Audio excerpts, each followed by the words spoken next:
पलसरा block Mathura panchayat रे विकास वाहन रथ शुभारंभ। पलसरा ब्लॉक अंतर्गत मथुरा पंचायत रे सरकारक 1 वर्ष पूर्ति अवसर रे विभिन्न योजनार सफलता को नहीं विकास वाहन रथर शुभारंभ हो जाइछि।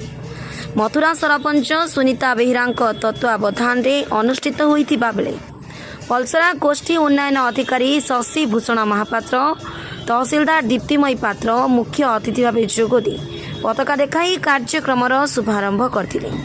भत्ता, आयुष्मान कार्ड, राशन कार्ड, अंतर्देय कार्ड, लेबर कार्ड, प्रधानमंत्री आवास योजना, प्रधानमंत्री और मुख्यमंत्री कृषक वयोवृद्ध स्वास्थ्य कार्ड पट्टा बंटन करा जायथिला।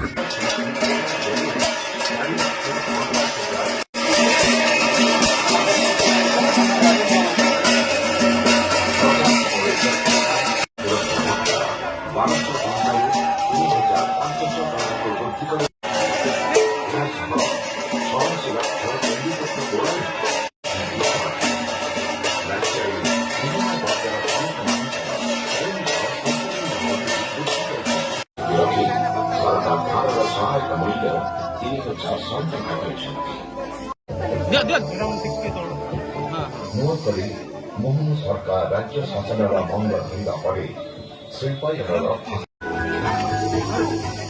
प्रति मुख्यमंत्री श्रीयुक्त मोहन चरण माझी सरकार प्रतिश्रुतिबद्धता आरंभ होता शिल्प सृष्टि प्रकल्प करने आह्वान देते मुख्यमंत्री। खाद्य प्रक्रियाकरण विभिन्न प्रकल्प निर्माण